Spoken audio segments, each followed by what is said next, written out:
What's up, guys? My name is Mike, and welcome back to another episode.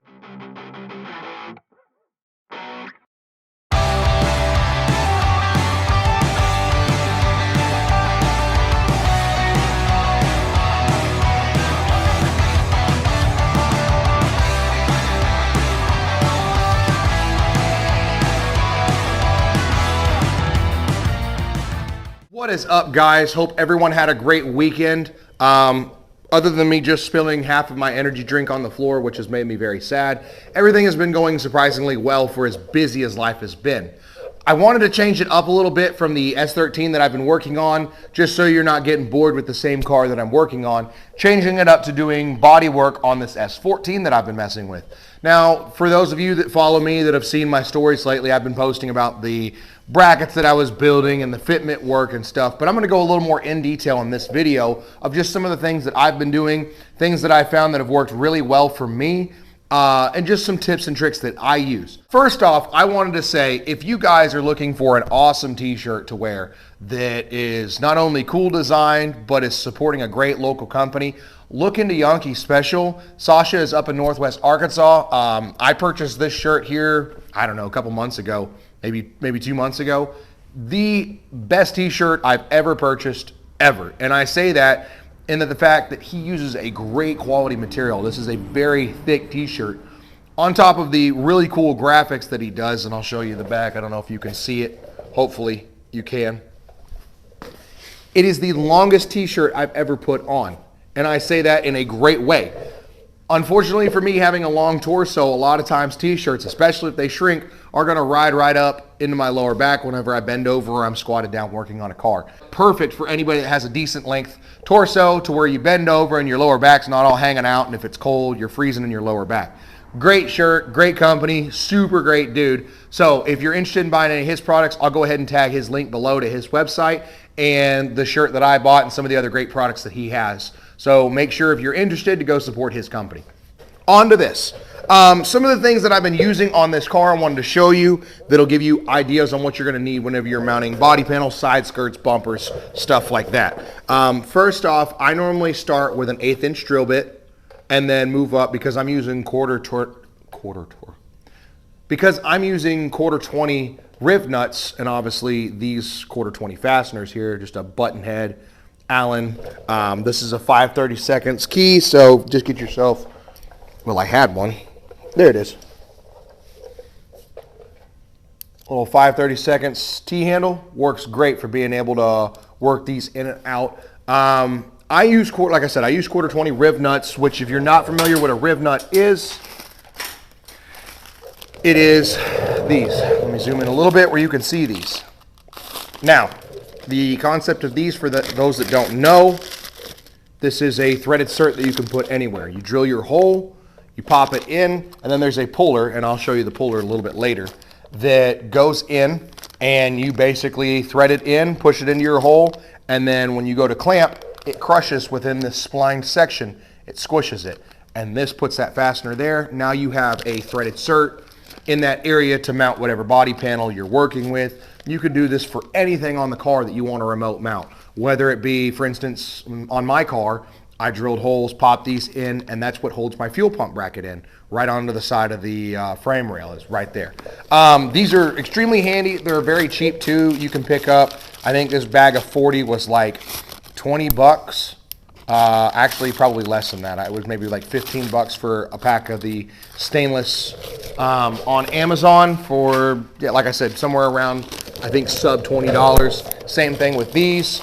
These are 1 inch long. You can get 3/4 inch, 1/2 inch, whatever you want. I normally go a little bit longer. I'll normally try to get two sizes, maybe like a 3/4 inch and a 1 inch. The 1 inch is going to be great for areas like the fender to side skirt area where you're going through multiple panels and then through the cert, so you're going to need that distance, especially if you're using any kind of spacer to not crush the body panel. I'm going to go ahead and get into some of the videos that I've been doing, showing you guys how I did my lines, how I did my cuts. I will show you a little bit more on the body panels, and I need to also clean up my energy drink mess that I have going on here.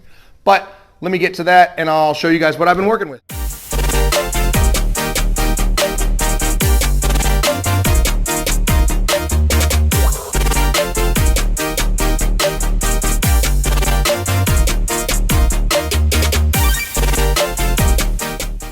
I am working on the driver's side over fender on this S14 right now. And as I'm trimming the panel down, because there's a difference between this one and the passenger side, probably just imperfections within the mold on how much they put on. This one actually sits a little bit higher up. There's more material at the top of it than there is on the passenger side. So visually, that's gonna kind of throw you off between the two over fenders on the back of the car. I decided I wanted to go ahead and cut this down to where it's consistent and it looks good on both sides of the car. I thought about it as maybe this would be a good idea to pass on to you guys if you're messing with body panels and fiberglass and you're trying to, adjust lines like that and you're worried about, is it gonna be inconsistent, have waviness and look bad? How can I bring it the whole way consistently through? The easiest way to do it when you're okay with this line here and you're just wanting to drop everything down to a consistent cut across. Get your measuring device, whatever you want to use, and use a pen, pencil, something like that, something ultra fine tip. You don't want a Sharpie because that's a big line. It's going to have an inconsistent flow whenever you cut it down. So make your mark, and I've already marked on this one because I had shot a video and realized that I had my microphone off or it was hooked up to something else. So for instance, I've got that line right there and you can see how I've done it, all right? So what I'm going to do is I'm going to take my device, pen, pencil, whatever you want, pinch it. Okay, just like this, pinch it. Use your middle finger as your guide and then rest your palm on the panel. So say for instance, that's my mark right there, all right? I'm trying to show you guys where I marked my, say that's 8 millimeters. We're just gonna use that for reference. So that's 8 millimeters and I'm gonna cut the whole panel down. How to do that where it sweeps with everything and goes consistently is to pinch and set right there, okay? Now, hold your middle finger firm and then push down a little bit with the palm of your hand, okay? So now I've got it there. Now, just pull, just like that. And you're literally using this to guide that pen exactly where that line is. And as it sweeps the panel, so is your line. So you can see here where I've already done it, just pulls like that, just like that. Now look, consistent line the whole way through. Now I can take whatever grinding device I'm using to cut down. I'm using a worn out flat disc on a grinder just because it's gentle as long as I'm not bearing down on it too hard. It's not gonna be eating a ton of fiberglass. And I can sweep through and bring down to that line. Don't take the line because then when you lose sight of that line, you're gonna go back to being waviness because you have no reference on the straight. But if you bring down to just that line, as soon as you get to right at the edge of that line, stop and keep obviously working through, then come back with sandpaper and you can rub and you can pull out all those different high spots and sand it down nice and smooth where it's consistent just like this. And see, I've already done that on this. I've already trimmed my piece down, but for reference, this is that line that I would basically cut to. Cut down to that, sandpaper down. Now you've made that exact same gap the whole way consistently across this panel, and it allows you to have a really clean, uniform sweep through of trimming. New package just arrived of car parts. Now I've got a whole mess of AE86 stuff that I'm gonna have to install here soon. So funny enough, like 2 days after I heard about the 8.6 and was like, I might be able to buy this thing, I get an email from Techno Toy Tuning because I had bought parts from them previously on the 1970 KE Corolla that I had. So anyways, it's like, hey, we got 20% off. I'm like, wow, that's really strange timing of you to have a sale like this right when I'm getting another 8.6. Anyways, so yeah, I'm like, well, I don't need to spend the money, but I'm going to anyway. So bought their entire update suspension package, which is pretty nice. Let's see if I can go in here. Rear springs, AGX inserts, the coilover conversion kit. You weld on, and now you have the fronts are fully adjustable coilovers. Full polyurethane bushing kit for the car, roll center correctors here. So the 8.6 is fixing to get an entire suspension update, which it probably so badly needs. But this will get me going. It'll give me a good direction. So whenever I go to the new differential in the car and probably swap out motors just to be safe, I'll get to do all of that. So it's basically front to rear getting a whole new makeover, but hopefully that's enough to get the car running and driving where I can take it down the road and kind of cruise it around. And then, yeah, I've got to get my car in here and then I've got to get the other car in here. Like, whew, There's a lot to do within, especially the next 5 weeks, especially with Travis coming back, because he's going to want to bring his C3 over here. So I got to get this thing knocked out, get my car knocked out. And then more than likely, the 8.6 is going to go on the other lift while Travis's car is over here because the frame is getting pulled out from underneath the C3. And we're going to go through it, and then it's going to start getting the 5.3 swap over here, and then his brand new T56. So yeah, got a lot going on, but let's see if I can get it done. So that's going to be a wrap for this episode. Hopefully you guys were able to take something from it and run with it. Whether you want to take my ideas and expound on it to a even better idea than what I did. The idea with this whole YouTube series and these videos was to encourage people that maybe are building cars in their backyard or in their garage or in a friend's shop like I am, to be able to get something more budget friendly and put their cars together where it's going to hold, it's going to last, and it's going to look good. I know that not everyone has a professional shop or has the skill set behind it. I myself am always still learning.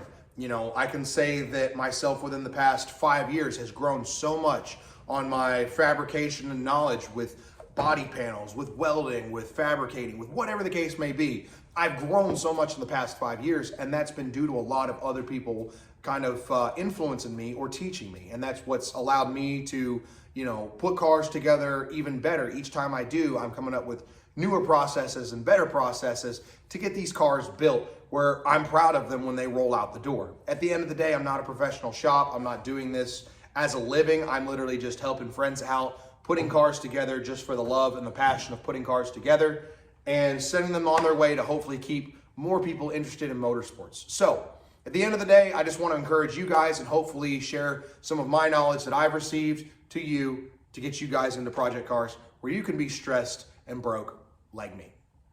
Anyways, I want to say thank you for the love, for the support. If you don't mind, like and subscribe the video. I do want to kind of get this growing a little bit because the idea is the more growth, the more views it gets, the more I'm hopefully able to help people. I don't want to make money off this. I simply want to be able to reach more people to hopefully give them ideas and get them more into project cars. I've got a lot going on, so hopefully I'll have some good content this year that will continue. I've got a single cam motor sitting here from my SR5 8.6 to swap in. Got a new differential. I've got a new pit bike that now has decided to flood the carburetor out so it doesn't want to run. So I've got that as a project. I've got my K series hopefully showing up this week, which I'm super excited for. I need to go get the turbo for that. I've got Wise Fab with the GK Tech arm relocation, new axles, and a brand new ACT clutch to put in, along with some new Vibrant Performance parts to put on the 240. So I've got my plate full, and I'll show you the list of what I've got to get done in the next like 5 to 6 weeks. So more content coming. Hopefully it's encouraging. If you guys have ideas for me or things that you'd like to see me cover, please post it down below, give a comment, tell me about it, message me, whatever you want to do. I appreciate everything, and I'll catch up with you guys later.